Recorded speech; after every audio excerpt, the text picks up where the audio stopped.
ধন্যবাদ। আসসালামু আলাইকুম। আসলে ভূমিকা দেওয়ার কিছু নাই। সবাইকে আমি অভিনন্দন জানাচ্ছি, শুভেচ্ছা জানাচ্ছি। দীর্ঘক্ষণ আপনারা এই মিটিং এ ছিলেন। আমি ১ম থেকেই বক্তব্যগুলো শুনছি। তো আমি আসলে বিষয়টার ক্ষেত্রে আমার বক্তব্যটা খুব সংক্ষিপ্ত আকারে আমি আপনাদের সামনে তুলে ধরতে চাই। সেটা হচ্ছে যে অ্যা আমরা যারা ডেস্টিনিতে ছিলাম বা আছি বা আমরা আগামী দিন ডেস্টিনি নিয়ে যারা স্বপ্ন দেখছি, আমাদের মধ্যে অ্যা একটা গুরুত্বপূর্ণ বিষয় হচ্ছে যে যারা আমাদের গুণীজন, গুরুজন, আমরা আসলে আমি আমার অবস্থান থেকে বলতে পারি যে আমরা আ তাদের কারো বিচার করতে পারবো না। কারো বিরুদ্ধে অভিযোগ উপস্থাপন করতে পারবো না। বিচার সুবিচার চাইতে পারবো। কিন্তু আসলে আমাদের সেই ক্ষমতাটা নাই। তো যাই হোক, অ্যা দীর্ঘ আলোচনা হয়েছে। তো এখানে আসলে অনেক ক্ষেত্রে আমাকেও ভিকটিম করে অনেক কথাবার্তা বলা হয় ফেসবুকে, সোশ্যাল মিডিয়ায়।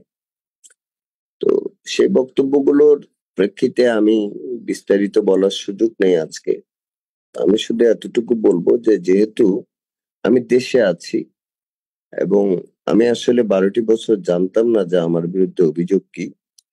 তো আমি ইতিমধ্যে ৩ টি পর্বের 'ডেস্টিনির অজানা কাহিনী' ৩ টি পর্বের অ্যা অডিও মানে অডিও রেকর্ডিংটা আমি পেয়েছি। এটা YouTube এর থেকে আমি সংগ্রহ করেছি। তো সেখানে যে অভিযোগগুলো আনা হয়েছে, আমি সেই অভিযোগগুলোর ব্যাপারে এক কথায় বলতে চাই যে এই অভিযোগগুলো মিথ্যা। এবং এই প্রসঙ্গে আমার একটা ছোট্ট বক্তব্য হচ্ছে যে হ্যাঁ, এমডি স্যার যে বক্তব্যগুলো দিয়েছেন, যেহেতু তিনি কারাগারে ছিলেন, তিনি কোনো ঘটনারই প্রত্যক্ষদর্শী নন। তিনি কারো না কারো মাধ্যমে ঘটনাগুলো শুনেছেন এবং সেই কথাগুলোকে তিনি যাচাই বাছাই না করে তিনি হয়তো উপস্থাপন করেছেন তার সোর্স এর উপর বিশ্বাস রেখে।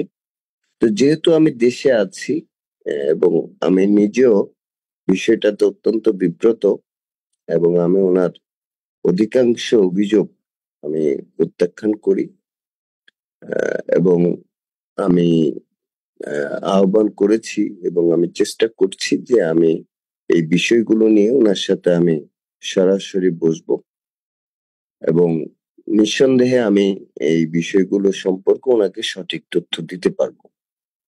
তো অ্যাকচুয়ালি গতকালও আমি মিটিং এ উপস্থিত ছিলাম। সেখানে একটা বক্তব্য এসেছে যে ডেস্টিনির ঐক্য। আসলে ডেস্টিনির ঐক্যের প্রতিবন্ধকতাটা কোথায়? ডেস্টিনির ঐক্যের প্রতিবন্ধকতাটা হচ্ছে বিভ্রান্ত বা বিভ্রান্তিমূলক মিথ্যা তথ্য। তা আমি এখানে একটা ছোট্ট তথ্য দিয়ে বলতে চাই যে সেটা হচ্ছে যে ২ টি বিষয় আমি উল্লেখ করব আপনারা বুঝতে পারবেন। যে আমি হঠাৎ করে ফেসবুকে একটা ভিডিও দেখলাম যে যেখানে জনাব বিশ্বনাথ পোদ্দার একটা বিষয় তুলে ধরেছেন যে সাকিব ভাইয়ের পরের রুমটা হচ্ছে স্বপন ভাইয়ের রুম, তারপরের রুমটা হচ্ছে সাইদ ভাইয়ের রুম, তারপরের রুমটা হচ্ছে গফুর ভাইয়ের রুম, তার রুমটা হচ্ছে পরের রুমটা হচ্ছে এমডি স্যারের রুম। হ্যাঁ, কথা সত্য যে এই কথাটা সঠিক। বাট এই সেটআপটা হচ্ছে আমাদের স্কাউট ভবনের সেটআপ। বাট আমরা সবাই জানি যে আমাদের ২০১১ সালের পরেই আমরা কিন্তু স্কাউট ভবন থেকে আমাদের অফিসটা আমরা নাসির ট্রেড সেন্টারে আমরা ট্রান্সফার করি। এবং সেখানে এই ধরনের যে সেটআপ এর কথা বলা আছে সে সেটআপটা কিন্তু সেখানে নাই বা ছিল না। বা রুমের সারিবদ্ধতা এরকম ছিল না। তাহলে বিশ্বনাথ পোদ্দার যে বক্তব্য উপস্থাপন করেছেন যে স্বপন সাহেবের রুমে টাকার ট্রাঙ্ক, হ্যাঁ? তো সেই ঘটনাটা যদি ২০১২ সালের হয়ে থাকে, নিঃসন্দেহে সেটার নাসির ট্রেডে ওনারা বসতেন, যেটা সেটআপ এরকম ছিল না। তাহলে এমডি স্যারকে উনি এই তথ্যটা দিয়েছেন বিধায় কিন্তু এমডি স্যার মানে এই তথ্যটা উনি দিচ্ছেন বিধায় হয়তো মানুষ বিভ্রান্ত হচ্ছেন। এখানে আপনারা অনেকেই senior PhD diamond share holder আছেন, আপনারা জানেন যে উম এই ধরনের তথ্য আ এই সেটআপটা আমাদের তৎকালীন সময়ে ছিল না। তো যাই হোক, এটা আমি আপনাদেরকে একটা এক্সাম্পল দিলাম যে উনি এভাবে বিভিন্ন ব্যক্তি মিথ্যা তথ্য দিচ্ছেন, বা উনি ওনার অজানা কাহিনীর যে দ্বিতীয় পর্বে উনি বলেছেন যে আমি মালয়েশিয়াতে $20 লাখ আমি ট্রান্সফার করেছি। 2014 সালের পরে মালয়েশিয়ায় যাওয়ার ইতিহাস আমার নাই। হ্যাঁ? আর $20 লক্ষ, এখন উনি কিন্তু এটা সরাসরি দেখেননি। উনাকে কেউ না কেউ বলেছেন। উনি বলেছেন জনৈক পিএইচডি উনাকে বলেছেন। তো এই যে জনৈক পিএইচডি বলেছেন, আমি কিন্তু উনার আহ আহ মানে ভাতিজা, বা উনি আমাকে জিজ্ঞাসা করতে পারতেন। কারণ উনি জেলখানা থেকে বের হওয়ার পরেও কিন্তু উনার সাথে আমার একাধিকবার আলোচনা হয়েছে। তো সেখানে উনি হয়তো আমাকে পার্সোনালি যে অভিযোগগুলো অনলাইনে এনে এসে করেছেন, সেগুলা উনি বলতে পারতেন যে, "আশরাফ, তোমার নামে আমি এটা শুনেছি। এটা সঠিক কিনা?" কিংবা টঙ্গী গোডাউন থেকে আমি কোটি, কোটি টাকার মাল বিক্রি করেছি। এখানে আব্দুল মান্নান উপস্থিত আছেন। আমি যে সময় দায়িত্বপ্রাপ্ত ছিলাম, সেই সময় মান্নান ভাই আ আ আমাদের এই ইনভেন্টরির দায়িত্বে ছিলেন, এবং মান্নান ভাই আমাদের কোঅর্ডিনেটর প্যানেল কর্তৃক যে সিদ্ধান্তের ভিত্তিতে যত টাকার পণ্য বিক্রয় করেছেন, তার হিসেবটা কিন্তু উনি আমাকে দিয়েছেন, এবং উনার কাছে রিসিভিং আছে, আমার কাছেও রিসিভিং আছে। তো সেইখানে এইখানে যেহেতু মান্নান ভাইয়ের সাথে আমাদের এখন সবার সাথে সবার অনলাইনে যোগাযোগ করার সুযোগ আছে। তো উনি চাইলে কিন্তু জিজ্ঞাসা করলে কিন্তু আব্দুল মান্নান বলতে পারতো যে, "না, আসলে বস এটা এভাবে হয়েছে বা এটা এভাবে হয়নি।" তাহলে কিন্তু এই জিনিসটা আসলে অনলাইন মিডিয়াতে আসা উচিত হয়নি। তো সর্বশেষ আমি যেটা বলব যে সেটা হচ্ছে যে উনার সর্বশেষ কথাটাকে আমি সঠিক ধরে নিতে চাই। যে উনি উনার সর্বশেষ আ আ সাক্ষাৎকারে তিনি বলেছেন যে ডেস্টিনির পরিচালক বা কর্মকর্তারা কোনো অন্যায় কাজ করেনি, কোনো অর্থের কেলেঙ্কারির সাথে জড়িত না। আমি এই কথাটাকেই আমি সত্য ধরে নিতে চাই, বা আসলেই এই কথাটাই সত্য। তো যদি এই কথাটাকে আমি সত্য ধরে নিতে চাই, তাহলে একটা প্রশ্ন আসে, তাহলে এত অভিযোগ, এত বিভ্রান্তি কেন? তো এই অভিযোগ এবং বিভ্রান্তিটার একটি মাত্র কারণ হচ্ছে একটি স্বার্থান্বেষী মহল এই বিষয়টি নিয়ে এম মানে বিভ্রান্তি ছড়াচ্ছে। তো এখানে আমি ছোট্ট একটি আ প্রমাণ আমি দিতে চাই, যদিও বিষয়টা একেকজন একেকভাবে আ উপস্থাপন করেছেন। আমার সাথে মূলত দ্বন্দ্বটা শুরু হয় ২০১২ সালের মামলা পরিচালনা সংক্রান্ত বিষয় নিয়ে। সেখানে আমি কারো ব্যক্তির নাম উল্লেখ করে বলতে চাই না, বা কোনো বিষয় বলতে চাই না। যে সেখানে মামলা পরিচালনার জন্য আমরা শেয়ার হোল্ডার, পিএইচডি, ডায়মন্ড, বা যাদের আর্থিক সামর্থ্য ছিল, আমরা ১ম মামলাটার জামিনের জন্য আমরা চেষ্টা করি। হ্যাঁ? ওনাদের আ উনি যখন আ সারেন্ডার করেন তারপর। তো সেখানে মামলাটার পরিচালনার দায়িত্বে যারাই ছিলেন, অত্যন্ত গোপনীয়তার সাথে আমরা মামলাটা পরিচালনার আম করি, এবং আমি যেহেতু প্রাতিষ্ঠানিক দায়িত্বে ছিলাম, উনি উনার বক্তব্য বলেছেন, আমাকে উনি সিইও হিসেবে নিয়োগ দিয়েছেন মোসাদ্দেক আলী খান, জসিমউদ্দিন রানার অনুরোধে। আসলে এখানেও হয়তো উনি কারাগারে ছিলেন বা আছেন দীর্ঘদিন, যার কারণে উনার মধ্যে তথ্যগত একটু ঘাটতি আছে। আসলে আমাকে সিইও নয়, বরং আমাকে উনি চিফ কোঅর্ডিনেটর হিসেবে দায়িত্ব প্রদান করেছিলেন তৎকালীন সময়ে। যে আমি স আ যেই ডিপার্টমেন্ট গুলো আছে, সেই ডিপার্টমেন্ট গুলোর সাথে আমি সমন্বয় সাধন করব। তো একজন সিইওর ক্ষমতা এবং একজন চিফ কোঅর্ডিনেটরের ক্ষমতার মধ্যে অনেক পার্থক্য আছে। তো যাই হোক, তো তারপরেও উনি হয়তো উনার তথ্যগত ঘাটতির কারণে উনি কথাগুলো বলেছেন। তো যেই জায়গাটায় আমি বলব যে সেটা হচ্ছে যে এই দায়িত্ব পালনকালীন সময়ে এই মামলাটা যখন পরিচালিত হয়, তখন এর বিপরীতে ৳৪২ লক্ষ আমাকে খরচ দেখানো হয়। কে বা কাহারা খরচ দেখিয়েছেন সেটা এখন নাই বললাম। তো খরচ দেখানোর পরে এই টাকাটা আমি অ্যাডজাস্ট করে নেই অ্যাকাউন্টস এর সাথে, এবং হিসাবের অ্যা সেই ভাউচার গুলো স্বাক্ষরিত আমার কাছে আছে। তো আমি তখন তাদের কাছে জানতে চাই যে আসলে মামলাটার আম রেজাল্ট কি? বলল, "না, জামিন হয়নি।" তো এর আগ পর্যন্ত কিন্তু মামলাটার জামিন কনফার্ম ছিল। তো হয়নি, ভালো। তো তখন পরবর্তীতে যদি উচ্চ আদালত কোনো মামলা জামিন আবেদন নামঞ্জুর করে, তাহলে নিয়ম হচ্ছে যে আপিল ডিভিশনে সেটাকে অ্যাপিল করতে হয়। তা আমি তখন বললাম যে তাহলে আমরা পরবর্তী ধাপে কি যাচ্ছি, আপিল করছি? তো বলছে হ্যাঁ, আমরা পরবর্তী ধাপে আমরা আপিল করছি। আমি শুধু এতটুকু বলবো যে মামলাটার পরিচালনাকারী আইনজীবী ছিলেন অ্যাডভোকেট বাসেত মজুমদার, এবং মামলাটা যে কোর্টে ছিল সেটা ছিল এনায়েতুর রহিম সাহেবের কোর্ট। তো পরবর্তীতে আমার মনে একটু সন্দেহ হয় যে আসলে মামলাটার কাগজপত্রটা আমি একটু চেক করি। তো আমার আপন ছোট বোনের জামাই হচ্ছে ডেপুটি অ্যাসিস্ট্যান্ট অ্যাটর্নি জেনারেল। তখন আমি তাকে বলি যে এরকম, যেহেতু তার চাচা শ্বশুর, তাই বললাম যে একটু শহীদ জিনিসটা আমি একটু দেখতে চাই যে অ্যাকচুয়ালি কোর্ট অর্ডারটা কি। তো আমি কোর্ট অর্ডারটা দেখার পর আমি একটু বিব্রত হই, কারণ কোর্ট অর্ডারটাতে এইভাবে লেখা, when the matter is uh, taken for order, the learned uh, advocate of the petitioner, Advocate Abdul Basit Mujumdar, frankly submitted that his client is instructed him not to press the matter at this stress. তো তার অর্থ হচ্ছে যে actually যখন তিনি মামলাটা জামিনের শুনানির পরে মামলাটা যখন অর্ডারের জন্য রেডি হবে, তখন তার আইনজীবী, পিটিশনারের আইনজীবী আদালতকে জানিয়েছেন যে তারা এই মুহূর্তে মামলাটা শুনানি করতে চাচ্ছেন না। তা আমার মনে একটা খটকা লাগে যে নট প্রেস বা এই ধরনের ফাইল টেক ব্যাক করা হলো, অথচ আমাকে বলা হলো যে জামিন দেওয়া হয়নি। তখন আমি আসলে বিষয়টাতে একটু কনফিউজড হয়ে যাই যে আসলে বিষয়টা কি, তাহলে 42 লক্ষ টাকা কেন নেওয়া হলো।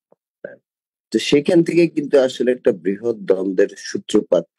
তো এখানে এই বিষয়টা আমি আপনাদের সামনে এই জন্য বলছি যে আহ, এই যে এইটা আমি বলবো না যে রফিকুল আমিন সাহেব আহ, নির্দেশ দিয়েছেন, এটা আসলে একটি স্বার্থান্বেষী মহল ওনাকেও জানাননি, কারণ ওনার কাছ থেকে এই নির্দেশনা আসার সুযোগ আছে বলে আমি মনে করি না। হ্যাঁ, এবং আমি মনে করি যে যারা ষড়যন্ত্র করেছে তাদের, ষড়যন্ত্রকারীদের এজেন্টরা এই মামলাটাকে এখানে ম্যানিপুলেট করে নট প্রেস করে মামলাটাকে টেক ব্যাক করেছে। তো এরপর থেকে আসলে এই মামলা সংক্রান্ত বা ওনার মামলা পরিচালনা সংক্রান্ত বিষয়ে আমার একটা দ্বন্দ্ব তৈরি হয় একটা বিশেষ গ্রুপের সাথে। তো এটাই কিন্তু আসলে পরবর্তীতে এই জিনিসটারই একটি সম্প্রসারিত ষড়যন্ত্র হচ্ছে যে 2013 সালে আমি অ্যাকচুয়ালি চিফ কোঅর্ডিনেটর পদ থেকে পদত্যাগ করতে বাধ্য হই, এবং আমি যখন পদত্যাগ করি উনি কিন্তু পদত্যাগ পত্রটি গ্রহণ করেনি, বলেছেন যে তুমি যেহেতু আর্থিক লেনদেনের সাথে জড়িত তাহলে তোমার এই বিষয়টা অডিট করা হবে। এবং 2013 সালের পরে 2014 সালে শেয়ার হোল্ডারদের তলবি সভা হয় পরপর 4টি। এই 4টি তলবি সভার একটি তলবি সভায় এই কোঅর্ডিনেটরদের, আমি সহ আরো অনেকেই কোঅর্ডিনেটর ছিল, আমি তাদের চিফ কোঅর্ডিনেটর ছিলাম, যে সকল কোঅর্ডিনেটরের আর্থিক লেনদেনের হিসেব যাচাই করার জন্য এবং বুঝে নেওয়ার জন্য একটি হিসেব কমিটি করা হয়, যেটা বোর্ড রেজুলেশন আছে। এবং সেই হিসেব কমিটির বরাবর আমি কিন্তু আমার সময়, মানে আমি দায়িত্ব পালনকালীন সময়ে আমি যে টাকাটার আর্থিক লেনদেন করেছি, আমি কিন্তু সেই টাকাটার সমস্ত হিসাব ভাউচার সহ আমি হিসেব কমিটির নিকট বুঝিয়ে দিই। এবং হিসেব কমিটির চেয়ারম্যান যিনি ছিলেন, তিনি শেয়ার হোল্ডারদের মধ্য থেকে একটা কমিটি হয় 5 সদস্যের, সেটা চেয়ারম্যান ছিলেন ডায়মন্ড এক্সিকিউটিভ শেয়ার হোল্ডার জনাব জাহাঙ্গীর আলম, যাকে আমরা ট্রেনার জাহাঙ্গীর নামে চিনি। হয়তো তিনি আজকের এই মিটিং এ আছেন, তিনি হয়তো বলতে পারবেন যে আমি বস্তা মানে ব্যাগ ভর্তি ভাউচার আমি ওনাদেরকে বুঝিয়ে দিই, এবং সেটা বোর্ডের রেজুলেশনে কিন্তু মানে মানে শেয়ার হোল্ডার সবার রেজুলেশন কিন্তু সেটা লিপিবদ্ধ আছে। পরবর্তীতে আমার প্রদত্ত হিসেবগুলো যাচাই বাছাই করার জন্য 5 সদস্য বিশিষ্ট একটি ইন্টারনাল অডিট টিম তৈরি মানে গঠন করা হয় আমাদের কোম্পানির চিফ অডিটর হিসেবে যিনি দায়িত্বপ্রাপ্ত ছিলেন অডিটর মাহবুবের মাধ্যমে। এবং অডিটর মাহবুব প্রায় 1 বছর আমার এই সমস্ত হিসেব নিকেশ ভাউচার গুলো যাচাই বাছাই করে তিনি আমার আয় ব্যয় হিসেবটা উনি রিসিভ এন্ড পেমেন্টস অ্যাকাউন্টস যেটাকে আমরা বলি, উনি কিন্তু সেটা তৈরি করেছেন এবং এটা কিন্তু আমার কাছে উনি রিসিভিং ও দিয়েছেন। সেই রিসিভিংটা আমার আছে, যেখানে আমি 1,34,00,000 টাকার মতো আমি পাওনা আছে। কিন্তু পরবর্তীতে আসলে দেখা যায় যে আমার বিরুদ্ধে একটা অভিযোগ আসে যে আমি কোটি কোটি টাকা আত্মসাৎ করেছি। যাই হোক, তো এখন যেহেতু আমি দেশে আছি এবং ওনার সাথে যেহেতু আমার সরাসরি বসার সুযোগ আছে, আমার বিরুদ্ধে আনীত অভিযোগগুলো আমি প্রত্যাখ্যান করছি এবং আমি ওনার সাথে বিষয়গুলো নিয়ে সরাসরি বসার আমি প্রস্তুতি গ্রহণ করছি এবং ইনশাল্লাহ আমি বসবো এবং সেখানে সত্য মিথ্যা এবং কারা বিভ্রান্তি ছড়াচ্ছে আমি 2টা ঘটনা দিয়ে আমি আপনাদেরকে বোঝানোর চেষ্টা করছি যে এখানে একদল বিভ্রান্ত সৃষ্টিকারী আছে যারা ডেস্টিনির এই পুনঃজাগরণের বা পুনঃগঠন বা বিনিয়োগকারীদের বিনিয়োগ ফেরতের বিষয়ে একটা বিশাল অন্তরায় হিসেবে কাজ করছে বলে আমি মনে করি। তো যাই হোক, আমি যেহেতু অনেকক্ষণ আপনারা বক্তব্য শুনেছেন, আমি শুধু প্রত্যাশার কথাটা বলি। 2022 সালের 1 সেপ্টেম্বর যখন আদালত কর্তৃক বোর্ড গঠন হয়, এই 2013 সালে আমি রিজাইন করার পর থেকে আমি আর ডেস্টিনির কোনো কর্মকাণ্ডের সাথে নিজেকে সম্পৃক্ত রাখিনি। তো 2018 সালের তলবি সভাতেও আমাকে আমন্ত্রণ জানানো হয়, আমি অংশগ্রহণ করিনি। 2020 সালের কর্মকাণ্ড আমি অংশগ্রহণ করিনি। আমি 22 সালে যখন আদালত নিযুক্ত বোর্ড গঠন হয় তখন আমি চিন্তা করলাম যে যেহেতু আমি পূর্বে চিফ কোঅর্ডিনেটর ছিলাম, তো এই বোর্ডের কিছু দায়িত্ব আছে যে দায়িত্বগুলো পালনের ক্ষেত্রে আমি বোর্ডকে সহযোগিতা করতে পারবো। এবং এই বোর্ড যখন গঠিত হয়, সেই বোর্ড গঠনের ক্ষেত্রে যেদিন তারা ফার্স্ট ইন্ট্রোডিউসিং মিটিং করে, সেই মিটিংও কেউ আমাকে দাওয়াত করেনি, আমি নিজেই গিয়েছি। আমার যেহেতু আমি প্রতিষ্ঠানের একজন শেয়ার হোল্ডার, আমি গিয়েছি এবং পরবর্তীতে 5ই জানুয়ারি মহিলা সংস্থা কমপ্লেক্সে যে অনুষ্ঠানটি হয়, সেই অনুষ্ঠানে আমি কিন্তু এই প্রতিষ্ঠান চালুর পক্ষে আমি বক্তব্য রাখার সুযোগ পেয়েছিলাম শেয়ার হোল্ডার হিসেবে। আমি বক্তব্য রেখেছি, যেটা রেকর্ড কিন্তু আসলে আছে। এবং সেখানে আমি একটি জিনিস বলেছি যে ডেস্টিনি এমন একটি প্রতিষ্ঠান, একটা প্রতিষ্ঠান চালু সচল রাখতে 3টি জিনিস দরকার।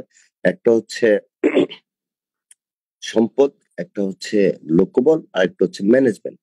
ডেস্টিনির সম্পদও আছে, লোকবলও আছে, নেই ম্যানেজমেন্ট। আদালত এই ম্যানেজমেন্টটা দিয়েছে। তারা চেষ্টা করলে ডেস্টিনি ঘুরে দাঁড়াতে খুব বেশি সময় লাগবে না, কারণ পৃথিবীর একমাত্র এক এবং অদ্বিতীয় কোম্পানি হচ্ছে ডেস্টিনি, যার ফিরে আসার অপেক্ষায় ৪৫ লক্ষ মানুষ ১২টি বছর আন্দোলন সংগ্রাম করছে।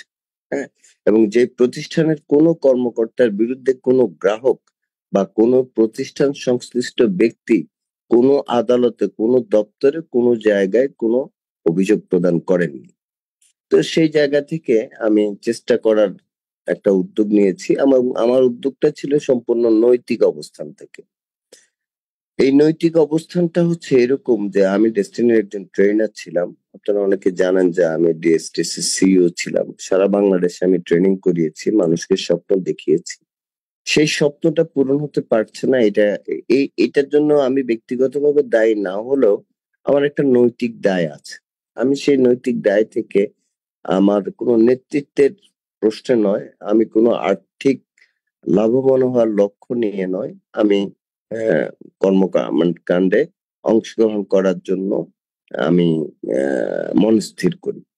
এবং আমি তৎকালীন সময়ে আমাদের যারা শেয়ার হোল্ডার ডিরেক্টর ছিলেন তাদের সাথে আমি যোগাযোগ করি বা তারাও আমার সাথে যোগাযোগ করে এবং আমাদের মধ্যে একটা সমন্বয় হয়। যে বিভিন্ন প্রেক্ষাপটের কারণে আমরা 2022 সালের থেকে 23 সাল পর্যন্ত খুব একটা এগুতে পারিনি। 2024 সালের 5ই আগস্ট এই দেশের পট পরিবর্তনের পরে আমার জন্য একটা ওপেন স্পেস আছে। এই সময়টাতে আমি আলফা ইসলামী লাইফ ইন্স্যুরেন্স কোম্পানিতে কনসালটেন্ট ট্রেনিং কনসালটেন্ট হিসেবে আমি চাকরিরত ছিলাম, যেখানে আমাকে প্রতিষ্ঠানের পক্ষ থেকে গাড়ি বা আর্থিক প্রণোদনা, বেতন, সম্মানী এবং লুমিনাস ওয়ার্ল্ড নামক আরেকটি মাল্টি লেভেল মার্কেটিং কোম্পানি, আমি সেখানে কর্পোরেট ট্রেনার হিসেবে সেখানে আমি চাকরি করি। তো এই ২ জায়গা থেকে আমার মোটামুটি ৪.৫ লাখ ৫ লক্ষ টাকার মতো আমার ইনকাম আসতো, গাড়ি ফ্যাসিলিটিস আসতো। কিন্তু আমার এই ২৪শে মানে ২৪ আগস্টের আগে আমার একটা সমস্যা ছিল। সেটা হচ্ছে যে, আপনারা অনেকেই জানেন যে আমি আসলে একটি রাজনৈতিক দলের সাথে সম্পৃক্ত ছিলাম। যার কারণে ২০১৮ সালের নির্বাচনের পূর্বেও আমার নামে অনেক মামলা হয়েছে। ২০১৪ সালেও মামলা হয়েছে। তো আমি যখন আমার এই রাজনৈতিক সমস্যাটার সমাধান মানে এ আওয়ামী ফ্যাসিস্ট সরকারের বিদায় হয়েছে, তখন আমি চিন্তা করলাম যে আমার আসলে এখন আ যেই মেইন প্রতিবন্ধকতা সেটা আমার এখন আর নেই। আমি এই প্রতিষ্ঠানের জন্য আমি কিছু করতে পারবো। তখন আমি এই ২ টি প্রতিষ্ঠান থেকে পদত্যাগ করে, মানে আমার যেখানে ৪ লাখ ৪.৫ লাখ টাকা ইনকাম, একটা গাড়ির ফ্যাসিলিটিস ছিল, সেটা আমি স্বেচ্ছায় পদত্যাগ করে আমি ডেস্টিনির সাথে ডেস্টিনি কার্যক্রমকে, বিশেষ করে ১৭৩/২০২২ যেই রায়টা, সেই রায়টা বাস্তবায়নের জন্য আমি এই কাজের সাথে সম্পৃক্ত হই। এবং এখানে আমার আ মূল উদ্দেশ্যটা ছিল যে ডেস্টিনিকে কলঙ্কমুক্ত করা, ৪৫ লক্ষ মানুষের বিনিয়োগ ফেরতের ব্যবস্থা করা বা কর্মসংস্থান ফিরিয়ে দেওয়া এবং বিনিয়োগকারীদের বিনিয়োগ ফেরতের ব্যবস্থা করা। ইতিমধ্যে আপনাদেরকে বলে রাখা ভালো যে ২০২২ সালে আমি যখন ডেস্টিনিতে সম্পৃক্ত হই, তখন ডেস্টিনিতে মারাত্মক গ্রুপিং এবং একে অপরের বিরুদ্ধে সর্বোচ্চ নোংরা শব্দ ব্যবহার করে বিভিন্ন ধরনের ফেসবুক পোস্ট করত। তো আমি যখন আলিসে আসি, আমি তখন আ আ সবার উদ্দেশ্যে একটি কমন কথা বলি। সেটা হচ্ছে যে, আমরা আমাদের গুরুজনদের প্রতি শ্রদ্ধাশীল হব এবং ব্যক্তিগত আক্রমণ থেকে আমরা বিরত থাকব এবং আদালতে বিচারাধীন কোনো বিষয় নিয়ে আমরা কোনো মন্তব্য করতে পারি না। এটা কনটেম্পট অফ কোর্ট। তো সেই অনুযায়ী অনেকে আমার আহ্বানে সাড়া দিয়ে বিভিন্ন ধরনের বক্তব্য উপস্থাপন থেকে সরে এসেছিলেন। আবার যারা আমার বক্তব্যকে প্রাধান্য দেননি বা আমার এই বক্তব্যকে যারা গুরুত্ব দেননি, তারা তাদের কর্মকাণ্ড অব্যাহত রেখেছেন বা এখনো অব্যাহত রাখছেন। তো আমি ২০২২ সালে যখন আমি স্বেচ্ছায় এদের সাথে অংশগ্রহণ করি, ১ম আমি উদ্যোগ নিলাম যে এই বোর্ডের সবাইকে ঐক্যবদ্ধ হইতে হবে। কারণ তখন আমাদের মধ্যে একটা চরম আম গ্রুপিং কাজ করছে। তো আমি এই বোর্ডের সবাইকে ঐক্যবদ্ধ করার লক্ষ্যে আমি অ্যা এখন নাম প্রকাশ করতে সমস্যা নাই, কারণ তখন সমস্যা ছিল। আমি আমাদের বৈশাখীর জিএম রব সাহেবের সাথে আমি কথা বলি এবং আমি ওনাকে অনুরোধ করি যে আমি বোর্ড পরিচালকদেরকে নিয়ে একটু এমডি স্যারের সাথে দেখা করতে চাই কারাগারে। এবং তিনি গোপনীয়তার মাঝে প্রতিষ্ঠানের বৃহত্তর স্বার্থে তিনি আমাকে কথা দেন যে হ্যাঁ, উনি ব্যবস্থা করবেন এবং বোর্ড পরিচালকদের মধ্যে ১০ সদস্য বিশিষ্ট একটা টিম নিয়ে আমরা কারাগারে যাই উনার সাথে দেখা করার জন্য। এবং সেখানে ওইদিন জেলখানার চালান থাকার কারণে আমরা ৬ জন প্রবেশ করতে পারি। আমরা সেই ৬ জন এমডি স্যারের সাথে দীর্ঘ ২.৫ ঘন্টা, যদিও এমডি স্যার আমার সাথে কোনো কথা বলেননি, দীর্ঘ ২.৫ ঘন্টা আমরা আলোচনা করি। এবং আলোচনায় এমডি স্যার এই বোর্ডকে, মানে আমাদের শেয়ার হোল্ডিং ডিরেক্টর যারা উনার সাথে দেখা করতে গিয়েছেন, তাদেরকে কিছু নির্দেশনা দেন, যে নির্দেশনাগুলো বাস্তবায়ন করার সিদ্ধান্ত গৃহীত হয় এই বোর্ডের মাধ্যমে। তো যাই হোক, আমরা দেখা করে চলে আসার পরে যেকোনো কারণেই হোক এই নির্দেশনাগুলো কিন্তু বাস্তবায়ন করা যায়নি। তো আমি পরবর্তীতে চিন্তা করলাম যে এই আগস্ট বিপ্লবের পরে যেহেতু এই ফ্যাসিবাদী সরকারের পতন হয়েছে এবং আমার এই রাজনৈতিক প্রতিবন্ধকতাটাও দূর হয়েছে, তা আমি এখন এই কাজগুলো করার উদ্যোগ গ্রহণ করব এবং এই লক্ষ্য নিয়ে আমি বোর্ডের তৎকালীন বোর্ড চেয়ারম্যান জনাব প্রশান্ত ভূষণ বড়ুয়ার সাথে দেখা করি এবং উনাকে আমি আমার সহযোগিতা প্রদানের বিষয়টা তুলে ধরি। ইতিমধ্যে আমি জেনারেল হারুন সাহেবের সাথেও কথা বলি, গুফরানুল হক, সাইদুর রহমান, মেজবাউদ্দিন স্বপন সাহেবের সাথে আমি কথা বলি এবং আমি মোহাম্মদ হোসেন স্যারের সাথেও কথা বলি এবং মোহাম্মদ হোসেন স্যারের সাথে তখন রফিকুল আমিন স্যারের একটা বৈরী ভাব আহ, বিরাজমান ছিল এবং আমি ওনাকে রিকোয়েস্ট করি যে দেখেন আমি আপনাদের সকলের লক্ষ্য উদ্দেশ্য বাস্তবায়নের জন্য কাজ করতে চাই, বাট আমার শর্ত হচ্ছে যে আগে আপনাদের মধ্যে যে গ্রুপিংটা আছে সেটা দূর করতে হবে। তো চেয়ারম্যান সাহেব আমাকে বললো যে তোমার চাচা তো আমার কথা শুনবে না। তাই আমি বলছি যে দেখেন আমার চাচা আমাদের কথা আপনার কথা শুনবে কি শুনবে না সেটা পরের বিষয়, কিন্তু আমার সামনে আপনাকে বলতে হবে যে আপনি আজ থেকে আপনাদের মধ্যে কোনো বিরোধ নাই। তো উনি বললো যে ঠিক আছে চলো তোমার সামনে আমি বলবো। হ্যাঁ, তো উনি আমাকে নিয়ে কোর্টে গেলেন। আমরা ওনাদের দুজনেরই মামলার ডেট উনি আমার সামনে চেয়ারম্যান সাহেব এমডি স্যারকে বললেন যে মসিও আমরা প্রতিষ্ঠানের স্বার্থে একে অপরের বিরুদ্ধে যে অবস্থানটা আছে সেটা আমাদের মধ্যে আর থাকবে না, আমরা একসাথে কাজ করব। আমি জাস্ট এতটুকু ওনাদের কাছ থেকে চেয়ারম্যান সাহেবের কাছ থেকে শোনার একমাত্র কারণ হচ্ছে যে আমি আসলে কোনো একটা পক্ষ নিয়ে কাজ করছি, কোনো একটা পক্ষের এজেন্ডা বাস্তবায়ন করছি, এই ট্যাগটা আমি আমার গায়ে লাগাতে চাইনি। হ্যাঁ, আমার প্রশ্ন হচ্ছে ডেস্টিনি রিকভারিতে যারা আমাকে সহযোগিতা করবে আমি তাদের জন্য কাজ করবো এবং তাদের কাছ থেকে আমি সহযোগিতা নিব। যেরকম সহযোগিতা দেখেন, এমডি স্যার যখন সারেন্ডার করে একটা কথা সত্য যে এমডি স্যার সারেন্ডার করার সিদ্ধান্তটা যখন নেন তিনি আমাকে জানান এবং তিনি আমাকে অবশিষ্ট পরিচালকদেরকে জানাতে বলেন এবং দুর্ভাগ্যজনক হলো এটাই সত্যি যে তৎকালীন সময় অবশিষ্ট পরিচালক যারা আছেন তারা মোবাইল নাম্বার চেঞ্জ করে ফেলাতে বা মোবাইল বন্ধ করে ফেলাতে বা তাদের যে মোবাইল নাম্বার গুলো ছিল সেই নাম্বার গুলো আমার কাছে না থাকাতে আমি অনেকের সাথে যোগাযোগ করার চেষ্টা করলেও আমি কিন্তু সবাইকে জানাতে পারিনি। শুধু মনির ভাইয়ের মাধ্যমে আমি চেয়ারম্যান সাহেবকে, তাও মনির ভাই অনেক চেষ্টা করে জানাতে পেরেছেন। হ্যাঁ, এবং পরের দিন সকালবেলা চেয়ারম্যান সাহেব এসে তিনি একটা আমি বলবো যে তিনি একটা মহতী উদ্যোগ নিয়েছিলেন যে তিনি বলেছেন যে আমি রফিকুল আমিনকে একা সারেন্ডার করতে দিব না। হ্যাঁ, এবং আমরা দুজন কানাডা থেকে একসাথে এসেছি, আমাদের যা হবে একসাথে হবে। তো এই জিনিসটা একটা অনেক বড় উদারতা রফিকুল আমিন সাহেবের জন্য মোহাম্মদ হোসেন সাহেব দেখিয়েছেন। এই জন্য আমি কৃতজ্ঞ যে মোহাম্মদ হোসেন সাহেব এই সিদ্ধান্তটা তাৎক্ষণিক নিতে পেরেছেন এবং এখানে আমি আমার ব্যর্থতা বলবো না, যে যেহেতু অন্যান্য পরিচালকরা তাদের মোবাইল নাম্বার বা তারা আত্মগোপনে ছিলেন, তাদের কাছে নিউজটা যায়নি, হয়তো গেলে হয়তো তারাও তাদের অবস্থান কি হতো এটা এই মুহূর্তে বিচার বিশ্লেষণ করে বলা কঠিন। তার কারণ হচ্ছে যে এক একটা প্রেক্ষাপট মানুষকে এক এক ধরনের সিদ্ধান্ত গ্রহণে মানে ইয়ে করে, প্রভাবিত করে।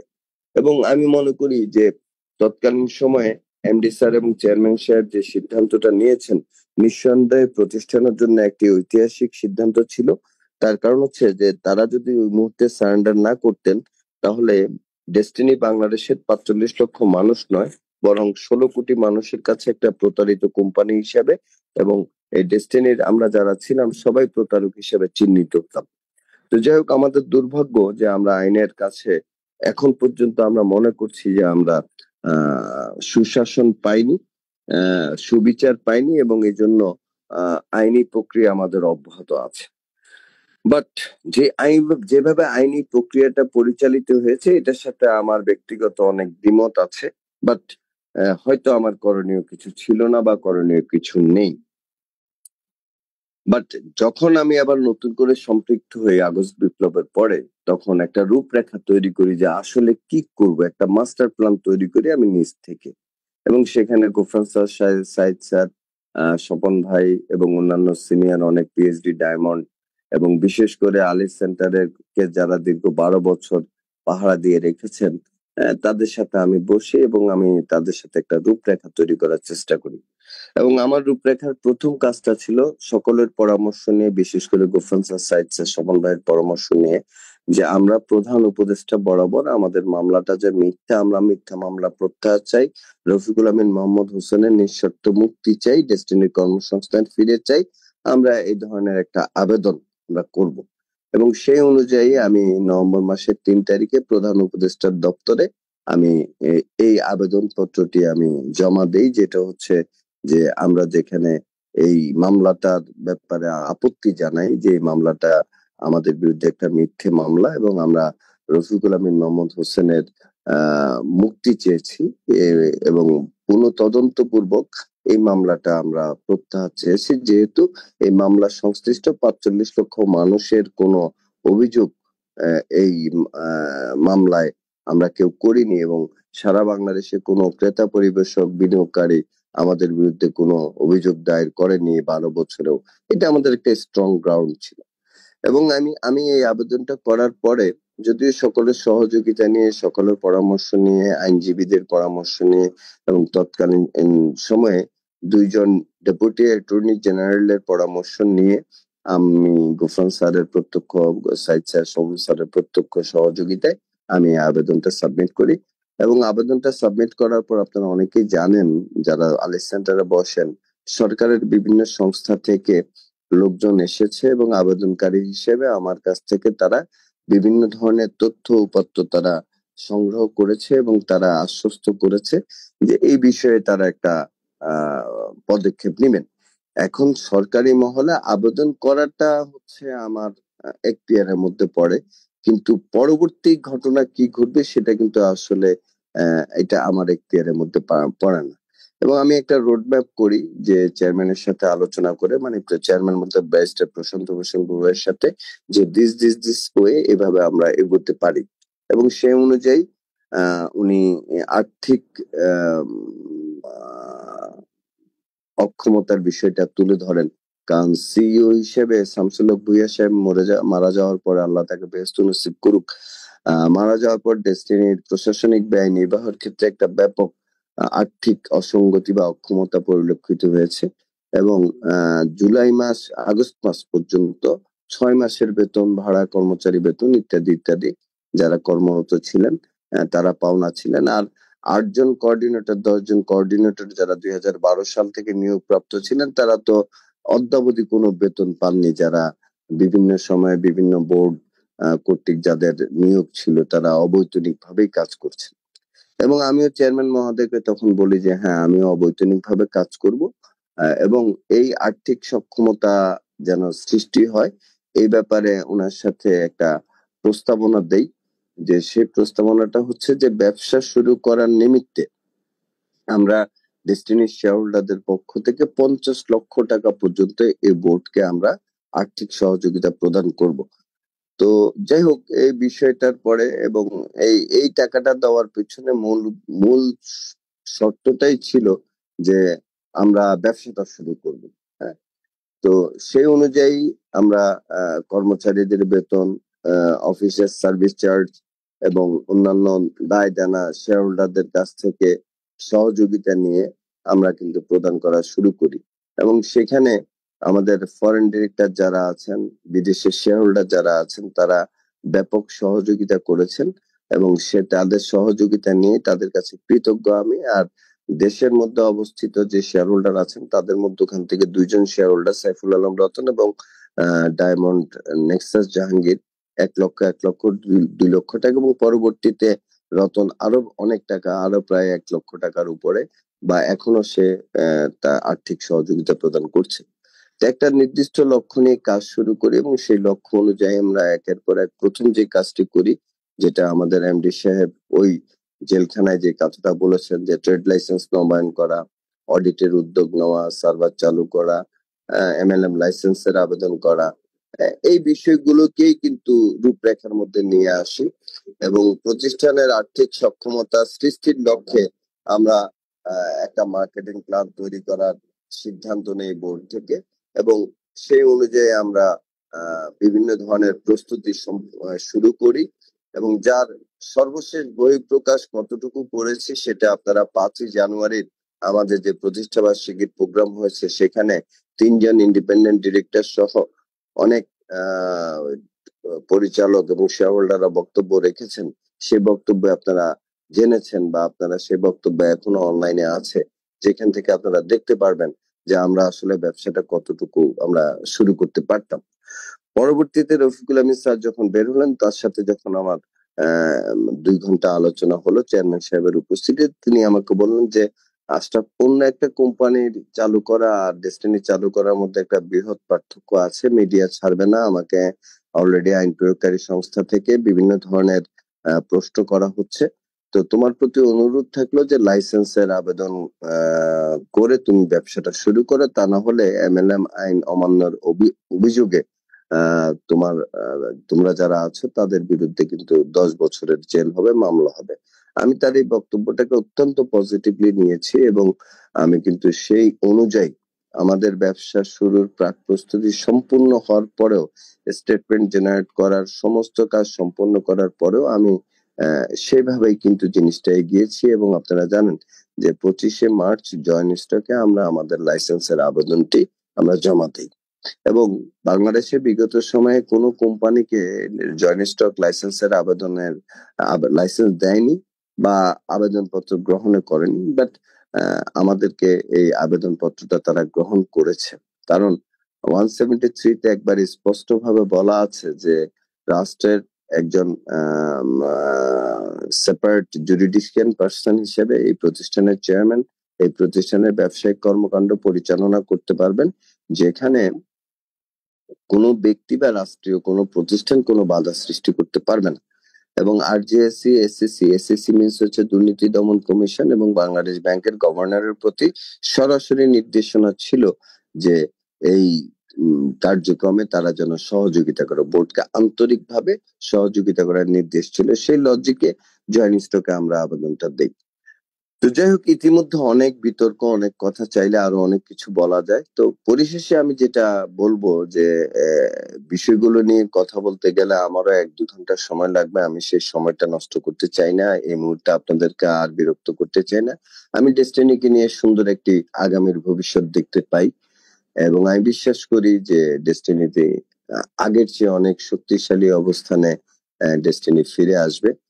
আর আমাদের মধ্যে যে বিভক্তিটা পরিলক্ষিত হচ্ছে, কাদা ছোড়াছুড়ি, ফেসবুকে আমি যখন দেখি যে আমাকে জাতীয় ভাতিজা বলা হয়, হ্যাঁ, আরো অনেক কিছু বলা হয়, আমি এতে আসলে মনক্ষুণ্ণ হই না।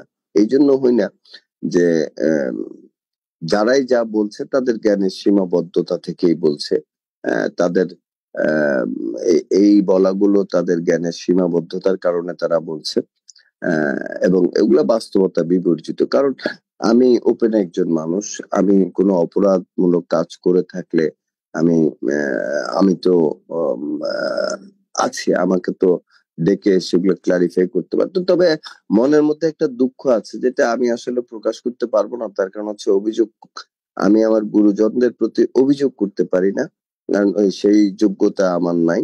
আমি শুধু আক্ষেপ করে বলতে পারি, একটু আবেদন করতে পারি যে হ্যাঁ, আপনারা যদি কেউ আমার বিরুদ্ধে কোনো কথা শুনে থাকেন, আমি তো আছি, আমাকে ডাক দিলেই আপনারা পাবেন। আমি চেয়ারম্যান সাহেবের সাথে কয়েকদিন আগে আলোচনা করেছি যে স্যার, যদি কোনো জায়গায় আপনার মনে হয় যে আমি অন্যায় করছি, আমি ভুল করছি, আসেন আমার সাথে ক্লারিফাই করেন যে আসলে আমি কোটি কোটি টাকার মাল রাতের অন্ধকারে বিক্রি করেছি কিনা মান্নানের সহযোগিতা নিয়ে, বা আমি শেয়ারের নামে হাজার হাজার কোটি, শত শত কোটি টাকা বা 12-14 কোটি টাকা আমি নিয়েছি কিনা। যেহেতু আমি হিসাব কমিটির নিকট হিসাব দিয়েছি, অডিট মাহবুব আয় ব্যয় হিসাব করে আমাকে রিসিভিং কপি দিয়েছে। তো আমি বলছি স্যার, তখন স্যার আমাকে বলেছে যে এগুলা নিয়ে বসা যাবে, আসতে হবে, এগুলো কোনো সমস্যা না।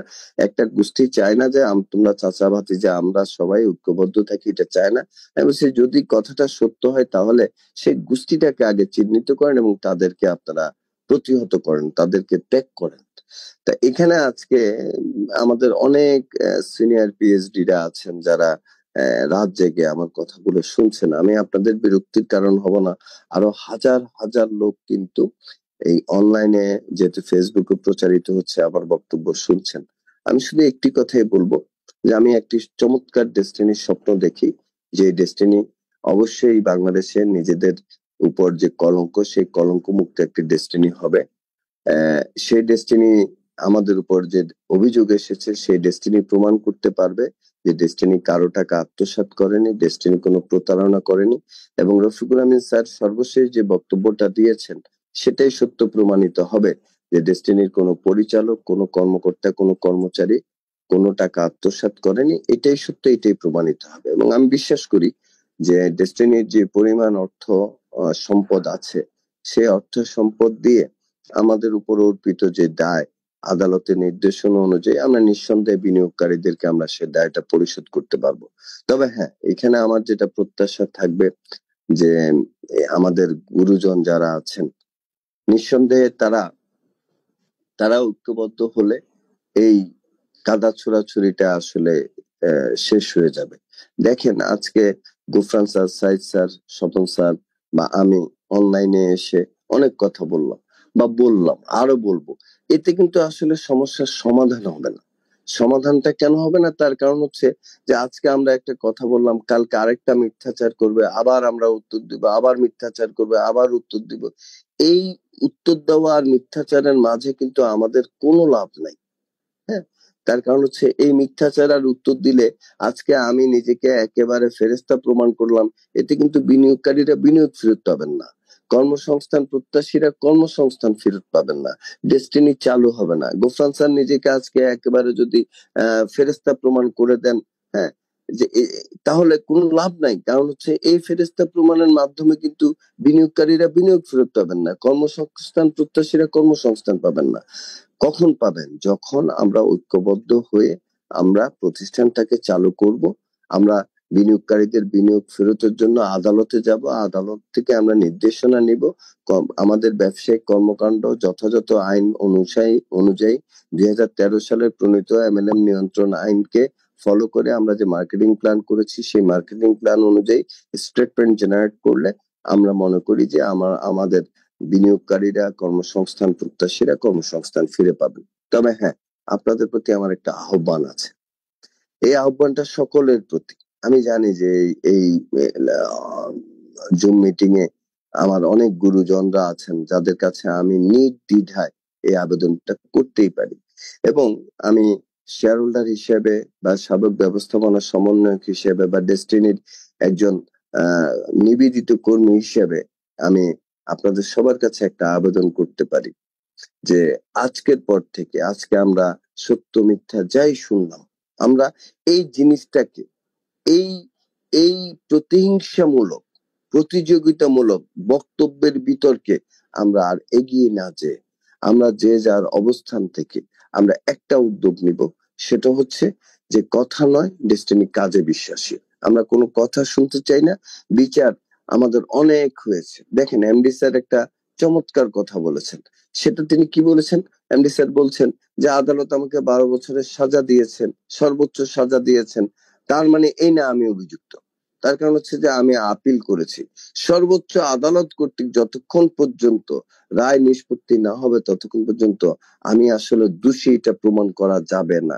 তো যেখানে উনি বিচারিক বিষয়টা বুঝেন, সেখানে উনি গোফরানুল হককে দোষী করা বা সাইদুর রহমানকে দোষী করা বা মেজবাউদ্দিন স্বপনকে দোষী করা বা আমাকে দোষী করা বা আর এক্স ওয়াই জেড দিকে দোষী করাটা, এটা তার স্ববিরোধী বক্তব্য। হয়তো কোনো কারণে তিনি এটা দিচ্ছেন, বাট আমার কাছে বক্তব্য হচ্ছে যে উনি আইন সম্পর্কে জানেন। আমি ওনার মঞ্জুরুল করিমের সাথে ওনার যে টক শো আমি দেখেছি, উনি চমৎকার ভাবে ডিফেন্ড করেছেন। উনি বিবিসিতে, চ্যানেল আইতে যে বক্তব্যগুলো দিয়েছেন আমি দেখেছি তিনি চমৎকার ভাবে ডিফেন্ড করেছেন। এবং সেই জায়গায় আমি বলবো যে ওনার বক্তব্যগুলো যথার্থ ছিল এবং আমি এটাকে সমর্থন করি। তাহলে উনি যদি ডেস্টিনিকে সামগ্রিক অর্থে, হ্যাঁ, তিনি যদি এই জায়গাটায় নিয়ে যেতে চান, এই স্বপ্নটা তিনি যদি দেখেন, তাহলে সেটা কেন আবার ওনার মুখ থেকে বা ওনার আশেপাশের লোকজনের মুখ থেকে কেন আবার আমাদের বিরুদ্ধেই, যেখানে উনি বলছেন আমরা নিরাপরাধ, আমাদের বিরুদ্ধে কোনো অভিযোগ নাই, এখনো প্রমাণিত হয় নাই, ডেস্টিনি আত্মসাৎ করেনি, হ্যাঁ, ডেস্টিনির বিরুদ্ধে মানি লন্ডারিং এর মামলা হয়েছে, তার মানে এক জায়গার অর্থ আরেক জায়গায় ব্যয় করেছি, সেই অভিযোগটা এসেছে। সেখানে বিশ্বনাথ পোদ্দার বা এক্স ওয়াই জেডরা যে বিভিন্ন ব্যক্তি কোটি কোটি টাকা ট্রাঙ্কে ভরে নিয়ে গেছেন, এই ধরনের বক্তব্য উপস্থাপন করাটা কতটা যৌক্তিক বা কতটা এটা সঠিক, আমার এখানে কিন্তু একটা প্রশ্ন তৈরি হয়। তা আমি আপনাদের সকলের কাছে আমি একটা অনুরোধ করব, করজোড়ে অনুরোধ করব, সেটা হচ্ছে যে আমরা ডেস্টিনি পরিবার বাংলাদেশের, আমরা বলতাম যে আমাদের রক্তের গ্রুপ এ পজিটিভ নয়, এ নেগেটিভ নয়, বি পজিটিভ নয়, বি নেগেটিভ নয়, আমাদের রক্তের গ্রুপ হচ্ছে ডেস্টিনি গ্রুপ। হ্যাঁ, তাহলে আমরা ডেস্টিনি গ্রুপ, আমরা সবার চেয়ে আলাদা। আমরা এই গতানুগতিক সমাজ ব্যবস্থার এই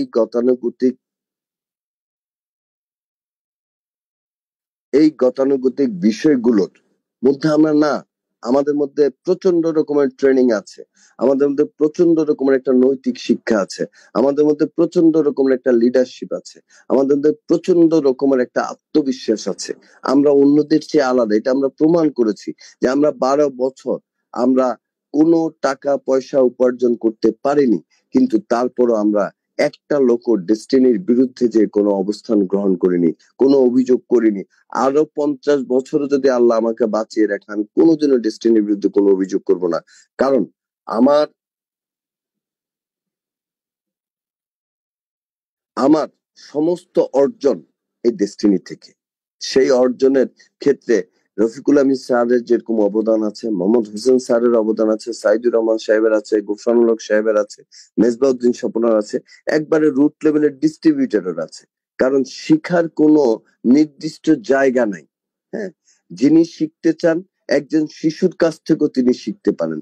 সকল পর্যায়ে ডিস্ট্রিবিউটরদের কাছ থেকে অনেক শিক্ষা আমরা নিয়েছি, ব্যক্তিগতভাবে আমি নিয়েছি, এবং আমি নিজেকে সেই জায়গায় অনেক স্বয়ংসম্পূর্ণ মনে করি।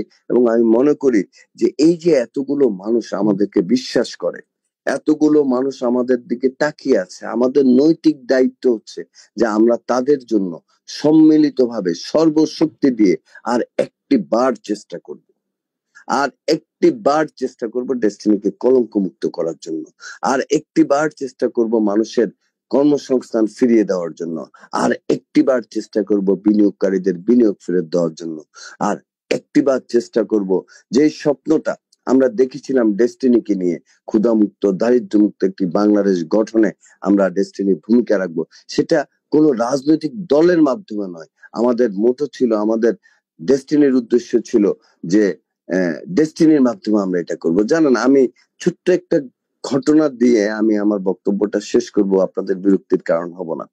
আজ থেকে 4 দিন 5 দিন আগে আমার ছেলে, যদিও আমি এখনো শিশু, বাট আমার ছেলে কিন্তু এখন বিবিএ তে পড়ে।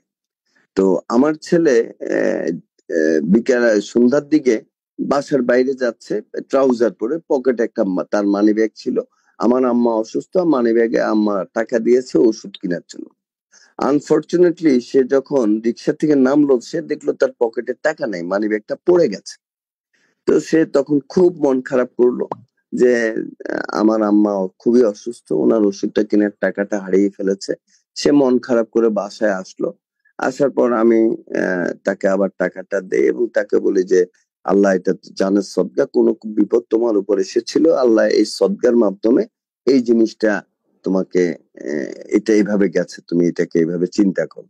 হ্যাঁ, খুব বেশি টাকা তো ছিল এরকম না, 3,000 3,500 টাকা ছিল, তাও আমার আম্মার ওষুধ কেনার টাকা। জানেন, এর পরের দিন বিকালবেলা সে রাতে 9টার সময় বাসা আসলো। এসে সে আমাকে বললো, বাবা একটা মিরাকল হয়েছে। আমি বললাম কি? বলে আমার মানি ব্যাগটা পাওয়া গেছে। কোথায়? ঘাটপাড়। এক বাসায় কাজ করে বা এক মহিলা, বৃদ্ধ মহিলা মানি ব্যাগটা পেয়েছে। মানি ব্যাগটা পাওয়ার পরে সেই মহিলা, এই মানি ব্যাগের মধ্যে অ্যাকচুয়ালি কোনো কার্ড টার্ডও ছিল না, ওই তার মোবাইলটা একবার নষ্ট হয়েছে, সেই মোবাইলের একটা গ্যারান্টি স্লিপ ছিল, সেখানে মোবাইল নাম্বারটা ছিল। সেই মহিলা অতটা শিক্ষিতও না। সেই মহিলাটা বিভিন্নভাবে মানুষের সহযোগিতা নিয়ে আমার ছেলেকে ফোন করেছে এবং ফোন করে আমার ছেলেকে জিজ্ঞাসা করেছে, এবং আমার ছেলে যখন গেছে, ইতিমধ্যে মহিলা কিন্তু 400-500 টাকা, সে খুব গরিব মহিলা, 400-500 টাকা খরচও করে ফেলেছে। এবং পরিশেষে সবকিছু যাচাই বাছাই করে মহিলাটা আমার ছেলেকে মানিব্যাগটা ফেরত দিয়েছে, যেখানে মহিলা স্বীকার করছে যে বাবা আমি 500 টাকা খরচ করে ফেলেছি। তখন আমার ছেলে আরো 500 টাকা ওই মহিলাকে দিল, যদিও আমি হলে আরো বেশি দিতাম, যাই হোক সে দিয়েছে। তো এই যে একটা জিনিস রিটার্ন পেয়েছে, আমার জানেন তখন হঠাৎ করে একটা কথা মনে পড়ছে যে এমডি সাহেব একটা স্বপ্ন দেখতো যে আমি একটা মোবাইল নিয়ে একটা হোটেলে যাব, ভাত খাবো, ভুলে মোবাইলটা রেখে আসবো, আমার মোবাইলটা ফেরত আসবে, আমি এরকম একটা বাংলাদেশ দেখতে চাই। আমাদের প্রত্যেকটা ব্যক্তির এখানে আমরা Gofran sir, Saeed sir, Swapan sir, আমরা যারা ট্রেনিং করাইছি, আমরা কিন্তু সেই স্বপ্নটা দেখতাম বাংলাদেশের। আমরা সেই রকম একটা বাংলাদেশ দেখবো। যখন এই মোবাইলটা ফেরত পেয়েছি, মানে এই মানি ব্যাগটা ফেরত পেয়েছি, আমার মধ্যে একটা ফিলিংস কাজ করলো যে এরকম একটা স্বপ্ন ছিল আমাদের। হ্যাঁ, এরকম একটা স্বপ্ন ছিল জানেন। তখন আমি আমার ছেলেকে আধা ঘন্টা আমার জীবনের এই ডেস্টিনির এই শিক্ষাটা, নীতি নৈতিকতাটা আমি তার সামনে উপস্থাপন করেছি। হুম। তো এটা বলার উদ্দেশ্য কি? এটা বলার উদ্দেশ্য হচ্ছে যে আসলেই আমরা একটা বাণিজ্যিক প্রতিষ্ঠান হিসেবে যে চেইন অফ কমান্ড আমরা দেখাতে পেরেছি, বাংলাদেশের কোনো বাণিজ্যিক প্রতিষ্ঠান এটা দেখাতে পারেনি। ৪৫ লক্ষ মানুষ মামলা করেনি, একটা লোক আমাদের বিপক্ষে যায়নি। আমরা একটা প্রোগ্রাম করলে সেখানে কোনো ধাক্কাধাক্কি হইতো না, ভলেন্টিয়ারের প্রয়োজন হইতো না। কিন্তু আমি দেখছি যে আমজনতা পার্টি যখন ওই ইয়াতে গেছে, শহীদ মিনারে কি স্মৃতিসৌধে গেছে, সেখানে ধাক্কাধাক্কি চলতেছে। তো এই জন্য বলছি যে ডেস্টিনি শিক্ষার চেয়ে উন্নত কোনো শিক্ষা অন্য কোনো বাণিজ্যিক প্রতিষ্ঠান দিতে পারবে না। এই প্রতিষ্ঠানের যে লক্ষ্য উদ্দেশ্য, together we build our dream, এই কথাটার মর্মটা হচ্ছে টুগেদার, মানে আমরা সকলে মিলে। এখানে কেউ কাউকে বাদ দিয়ে আমরা কিন্তু স্লোগানটা তৈরি করিনি। হ্যাঁ, আজকে আমি দেখি যে গান দেওয়া হয় কৃষকের, শ্রমিকের, জনতার, সবার দেশ আমার বাংলাদেশ। ভাই, এই কথাটা তো আমাদের স্লোগানের মধ্যে আছে, together we build our dream. So together we build our dream স্লোগানটি হচ্ছে ডেস্টিনির। আমরা এই স্লোগান দিয়ে আমাদের স্বপ্নের বাংলাদেশ গড়ায়, আমরা স্বপ্নের বাংলাদেশ বিনির্মাণে আমরা নিঃসন্দেহে ভূমিকা রাখতে পারবো। তো আপনাদের প্রতি আমার যেটা অনুরোধ থাকবে, যে আজকের পরে আমি অনুরোধ করব যে আমরা আজকে যে মিটিংটা হয়েছে, যে বক্তব্যগুলো খণ্ডন করা হচ্ছে, হ্যাঁ, এগুলা নিঃসন্দেহে আমাদের এমডি স্যার, চেয়ারম্যান সাহেব সহ আরো অনেকেই জানবেন।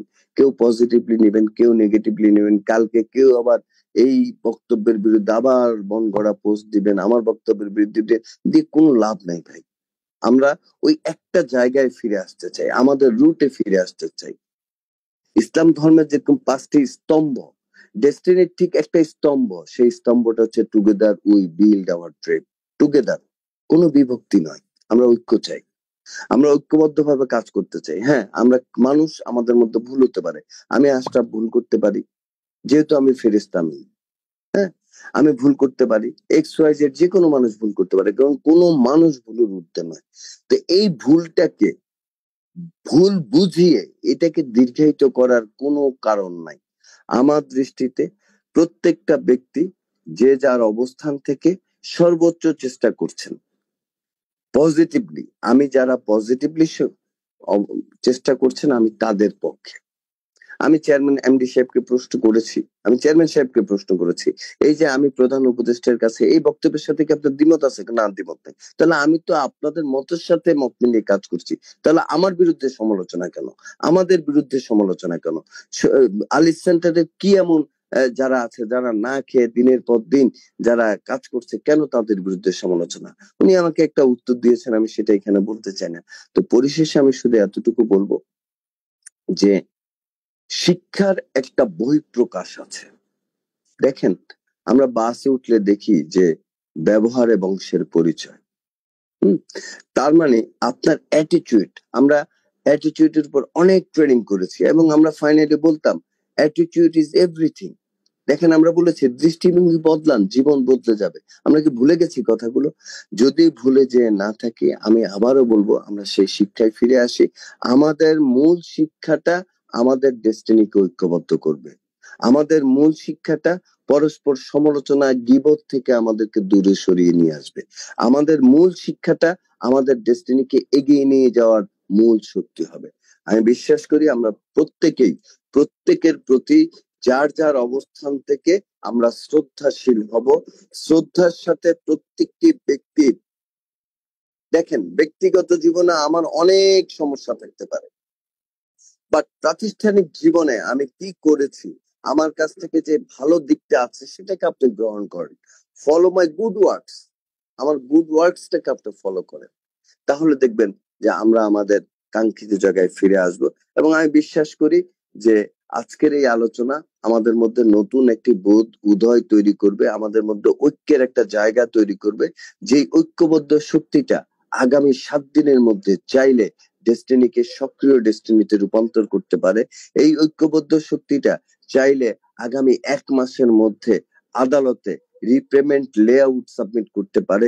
এই ঐক্যবদ্ধ শক্তিটা বিনিয়োগকারীদের বিনিয়োগ ফেরতের জন্য যথাযথ ব্যবস্থা গ্রহণ করতে পারে, এবং এই ঐক্যবদ্ধ শক্তিটাই পারে বাংলাদেশকে ডেস্টিনির মাধ্যমে বাণিজ্যিকভাবে একটা পরিবর্তনের জায়গায় নিয়ে আসতে।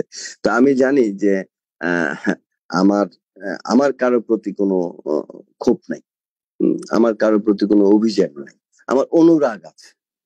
কারণ প্রেমিকার সাথে যেরকম অভিমান হয়, আমার অভিমান আছে। আমার অভিমানটা হচ্ছে যে আমি তো আপনার ঘরের ছেলে, আপনি চাইলেই তো আমাকে ডাকতে পারেন, আমার কাছ থেকে সব এক্সপ্লেনেশন নিতে পারেন। এখানে যে কয়টা ব্যক্তি আছে, প্রত্যেকটা ব্যক্তি কোনো না কোনো ভাবে তাদের প্রতি শ্রদ্ধাশীল, কোনো না কোনো জায়গায় তাদের সামনে মাথা নত করে কথা বলা ছাড়া, চোখের দিকে চোখ রেখে কথা বলার সেই সাহসটা, সেই বিষয়টা আমাদের মধ্যে নাই।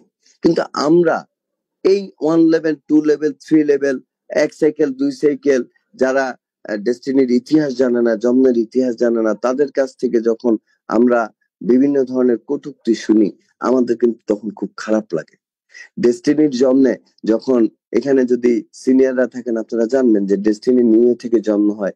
নিউ থেকে যখন ডেস্টিনি জন্ম হয়, আমাকে চৌধুরী কমপ্লেক্সে আমাদের সেই তুপখানা রোডের অফিস থেকে আমাকে কিডন্যাপ করা হয়, ইরাকি কবরস্থানে নিয়ে রোজা রেখেছিলাম, আমাকে আমাকে গাছের সাথে বেঁধে আমার গায়ে প্রস্রাব করা হয়, আমাকে মারা হয়, দাস আমাকে মারায়, বিকজ অফ ডেস্টিনি করছি। ডেস্টিনির সেমিনার করাতে যে কুমিল্লাতে গোফরান স্যারের সেমিনার করানোর কথা ছিল, সে জায়গায় আমি গিয়েছি সেমিনার করাতে।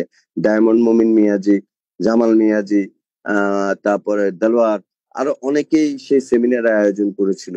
600 লোকের সামনে আমাকে কিডন্যাপ করে নিয়ে যাওয়া হয়। ভিক্টোরিয়া কলেজের পেছনে সে পরিত্যক্ত পানির পাম্পের এখানে আমাকে সারা দিন পিটানো হয়, এবং সন্ধ্যার সময় আমাকে ছেঁড়া জামা কাপড় পরিয়ে 50 টাকা পকেটে দিয়ে আমাকে ঢাকায় পাঠিয়ে দেওয়া হয়।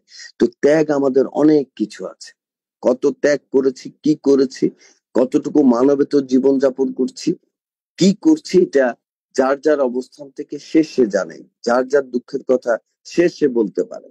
5 জানুয়ারি আমরা ব্যবসায়িক কার্যক্রম শুরু করেছি, প্রথমে স্টেটমেন্টে কমিশন পেয়েছি, সেই কমিশন পাওয়ার 600 টাকার 1200 টাকার চেকটা, যে টাকাটা দিয়েছে সেই টাকাটা 12 লক্ষ টাকার মতো মনে হচ্ছে। অনেক অবদান কি কি করেছি এটা বলতে চাই না। হ্যাঁ, বাংলাদেশের ম্যাক্সিমাম নেট অফিসে প্রথম সেমিনার আমার মাধ্যমে দেখানো হয়েছে, আমি দেখিয়েছি। তো এগুলো বলতে চাই না, বাট আজকে যারা আমাকে নিয়ে সমালোচনা করে, আজকে যারা গোফরানুল হককে নিয়ে কথা বলছেন, যারা সাইদুর রহমানকে নিয়ে কথা বলছেন, যারা মিসবাউদ্দিন স্বপনকে নিয়ে কথা বলছেন, যারা রফিকুল আমিনকে নিয়ে কথা বলছেন, যারা মোহাম্মদ হোসেনকে নিয়ে কথা বলছেন, তাদের আসলে ওই যোগ্যতাটা তৈরি হয়নি এদেরকে ইভ্যালুয়েশন করার, তাদের সম্পর্কে একটা মন্তব্য করার, তাদের সম্পর্কে একটা বক্তব্য উপস্থাপন করার। তারপরেও কারো না কারো প্ররোচনায়, কারো না কারো নির্দেশনায় এই ঘটনাগুলো ঘটছে। তা আমি পরিশেষে একটা জিনিস বলবো, যে আমরা মানুষ মরণশীল, আমাদের প্রত্যেককেই, আমার বয়স এখন 52, আমার কিছুদিন আগে বাবা মারা গেছে, একবারে সুস্থ অবস্থায় এশার নামাজ মসজিদে পড়েছে, বাট ফজর নামাজের আগে তিনি মৃত্যুবরণ করেছেন। আমরা সবাই একটা পরিণত বয়সে এসেছি, নৈতিক একটা দায় থেকে আমরা কিন্তু আজকে ডেস্টিনির আগামী দিনের আমাদের প্রজন্মকে কলঙ্ক মুক্ত করার জন্য আমরা এখানে এসেছি। জানেন, আমি আমার ছেলের ভর্তির সময়, আনফরচুনেটলি তখন আমি আলফাতে চাকরি করতাম, আমাকে যখন ইন্টারভিউ নিছে, তো ইন্টারভিউ নেওয়ার সময় আমি কার্ড দিয়েছি যে আমি আলফা লাইফ ইন্স্যুরেন্স লিমিটেড এর আমি ট্রেনিং কনসালটেন্ট। বাট আমার নাম দেখার পরে ইউনিভার্সিটির যে কোনো একজন টিচার আমাকে বলতেছেন, আর ইউ দ্যাট আশরাফুল আমিন? আমি বললাম, হোয়াট ইউ মিন? বলে, আপনি কি ডেস্টিনি আশরাফুল আমিন? আমি বললাম, ইয়েস। বলে, আপনার অনেক ট্রেনিং করেছি। বাট এই যে কথাটা, হ্যাঁ, এই যে কথাটা, এটা আমি ভয়ের মধ্যে ছিলাম যে কি বলে ফেলে, বাট আমি প্রাউড ফিল করছি। এবং পরে ওই স্যার আমার ছেলেকে বলতো যে, জানো, তোমার আব্বা খুব চমৎকার ট্রেনিং করাইতে পারতো, আমরা ওনার ট্রেনিং মনোমুগ্ধ করে শুনতাম। বিষয়টা হচ্ছে যে আমরা আমাদের পরবর্তী প্রজন্মকে এই ডেস্টিনির প্রতারণার এই যে কলঙ্কটা আমাদের গায়ে দিয়ে দেওয়া হয়েছে, এই কলঙ্কটা আমরা মুক্ত হতে চাই। দেখেন, আজকে আমি এই কথাটা বলে আমার বক্তব্য শেষ করব। আমি পলিটিক্স করি। 91 to 96 বিএনপি ক্ষমতায় ছিল। 96 to 2001 আওয়ামী লীগ ক্ষমতায় এসেছে একটা ইস্যুকে সামনে এনে, সেটা হচ্ছে রাজাকার, যুদ্ধ অপরাধ ইস্যু। হ্যাঁ, সেই প্রজন্ম এই জিনিসটাকে নিয়েছে যে না, যুদ্ধ অপরাধীদের একটা বিচার হওয়া উচিত। এই রাজাকার শব্দটা 2001 সালে 96 সালে আওয়ামী লীগকে ক্ষমতায় এনেছে। আর যদি জুলাই বিপ্লব, আগস্ট বিপ্লবের কথা বলেন, তুমি কে আমি কে, রাজাকার রাজাকার, এই শব্দটাই কিন্তু আওয়ামী লীগকে বাংলাদেশ থেকে চিরতরে বিতাড়িত করেছে। তাহলে একই sentiment always positive result create করে না। আজকে জেড জেনের যুগে চলে এসেছি আমরা, জেনারেশন জেড। আজকে আমরা চাইলেও মন গড়া বক্তব্য দিতে পারবো না। আজকে আমরা কাউকে দোষারোপ করে নিজেকে কলঙ্ক মুক্ত করতে পারবো না, কারণ together we build our dream. আমরা কারো উপর কেউ দোষ চাপিয়ে নিজেকে কখনোই দোষ মুক্ত করতে পারবো না, কারণ আমরা গর্ব করে বলতাম যে আমাদের সকলের রক্তের গ্রুপ হচ্ছে ডেস্টিনি গ্রুপ। তো এই কথাটা আমি আপনাদেরকে পরিশেষে বলবো যে আজকের পরে আমরা আর কোনো কাদা ছোড়াছুড়ি করব না। আমরা পজিটিভ কথাগুলো আজকের আলোচনা থেকে, আমার আলোচনা থেকে, আমাদের স্যারদের আলোচনা থেকে আমরা একটা পজিটিভ জিনিস পেয়েছি যে আসলেই সমালোচনার মাঝে কোনো সমাধান নাই। একে অপরের বিরুদ্ধে কথা বলে কোনো সমাধান নাই। সমাধান হচ্ছে আমরা পজিটিভলি প্রতিষ্ঠানটাকে চালু করার উদ্যোগ গ্রহণ করার মাধ্যমে। সর্বশেষ আহ্বান হচ্ছে, যে যেখান থেকে শুনছেন, যে যেভাবে শুনছেন, যে যেভাবে শুনছেন, যেভাবেই শুনছেন, আপনাদের সকলের প্রতি আমার একটাই কথা যে আসুন আমরা আমাদের স্লোগানটাকে সামনে এগিয়ে নিই, together we build our dream. সর্ব জায়গা থেকে আমরা এই স্লোগানটাকে প্রতিষ্ঠিত করি, তাহলে আমি আপনাদেরকে নির্দ্বিধায় বলতে পারি যে আগামী 7 দিনের মধ্যে আমরা ডেস্টিনির কার্যক্রম শুরু করতে আমাদের আইনগত কোনো বাধা নাই। Regarding 173 2022 software, product, everything is ready. Just we need a management setup. After this management setup, we can continue our business, and we can apply high court to repayment layout, যে আমরা রিপেমেন্ট করতে চাই, আমাদের সম্পদ ব্যবস্থাপনা করতে চাই, সম্পদ ব্যবহার করে আমরা বিনিয়োগকারীদের বিনিয়োগ ফেরত দিতে চাই। I think court will agree, and আমাদেরকে নিঃসন্দেহে তারা একটা রূপরেখা দেবেন, যার মাধ্যমে এই 17.5 লক্ষ 8.5 লক্ষ বিনিয়োগকারীর বিনিয়োগ ফেরতের রূপরেখাটা চলে আসবে, এবং এই 45 লক্ষ মানুষের কর্মসংস্থান আবার পুনরায় শুরু হবে। তো যাই হোক, কথা বলতে চাইনি, তারপরে অনেকক্ষণ কথা বলেছি। আমি জানি আপনাদের অনেকের বিরক্তির কারণ হয়েছি। আপনারা আমার এই কথাগুলোকে ক্ষমা সুন্দর দৃষ্টিতে দেখবেন, এবং আমি বিশ্বাস করি আমার শেষ কথাটা আপনাদের একটা নির্দেশনা, একটা নতুন চিন্তার খোরাক আপনাদের মধ্যে দিবে। সেটা হচ্ছে, আমরা চাই together we build our dream. সবাই সুস্থ থাকুন, ভালো থাকুন, সকলের সফলতা কামনা করে আমাদের স্বপ্ন বাস্তবায়িত হোক, ডেস্টিনি কলঙ্ক মুক্ত হোক, আমরা একে অপরের বিরুদ্ধে বিষেধাগার করা থেকে বিরত থাকি, আমরা ডেস্টিনিকে ঐক্যবদ্ধ করি এবং আমাদের রক্তের গ্রুপ আবার ডেস্টিনি গ্রুপে রূপান্তর করি। এই আহ্বানটুকু জানিয়ে আপনাদের সকলের কাছে আমি দোয়া প্রার্থনা করে আপনাদের সকলের কাছে দীর্ঘক্ষণ কথা বলার জন্য ক্ষমা চেয়ে আমি আমার বক্তব্যটা এখানেই শেষ করতে চাই। ধন্যবাদ জ্ঞাপন করতে চাই যারা আজকের অনুষ্ঠানের আয়োজন করেছেন। ডেফিনেটলি পজিটিভ ওয়েতেই আপনারা আয়োজন করেছেন, এবং আমি আশা করি যে আগামী দিনে আগামীর ডেস্টিনি কিরকম হবে, কিভাবে আমরা আগামীর ডেস্টিনিকে গড়বো, এই বিষয়ে আপনাদের পদক্ষেপ অব্যাহত থাকবে। এখানে আমরা কেউ কারো প্রতিপক্ষ নই, তার কারণ হচ্ছে সব কথার শেষ কথা, together we build our dream. Allah আমাদেরকে এই জিনিসটা বুঝার তৌফিক দান করুক। আমাদের মধ্যে যেই পশুবৃত্তিটা আছে, সেই পশুবৃত্তিটার হত্যা হোক, আমাদের মাঝে সুকুমার বৃত্তি, যেই মনুষ্যত্ব আছে, সেই মনুষ্যত্বটা জাগ্রত হোক। এবং আমি সর্বশেষ এই প্রতিষ্ঠানের জন্য যারা ত্যাগ স্বীকার করেছেন, যেই জায়গা থেকে যতটুকু ত্যাগ স্বীকার করেছেন, যতটুকু ত্যাগ স্বীকার করেছেন, কারো ত্যাগের কথা আমি বলে শেষ করতে পারবো না, অনেক ত্যাগের কথা আমি জানি না। সকল ত্যাগের প্রতি, সম্মান জানিয়ে, সকল ত্যাগীদের প্রতি কৃতজ্ঞতা জানিয়ে, তাদের ত্যাগ আমরা হয়তো পূরণ করতে পারবো না, কিন্তু নিজেকে সান্ত্বনা দিতে পারবো যে কিছু একটা করতে পেরেছি। এই আশাবাদটুকু ব্যক্ত করে আমি আমার বক্তব্য শেষ করছি। সবাই ভালো থাকবেন, আমার জন্য দোয়া করবেন। Together we build our dream. ধন্যবাদ সবাইকে। আসসালামু আলাইকুম।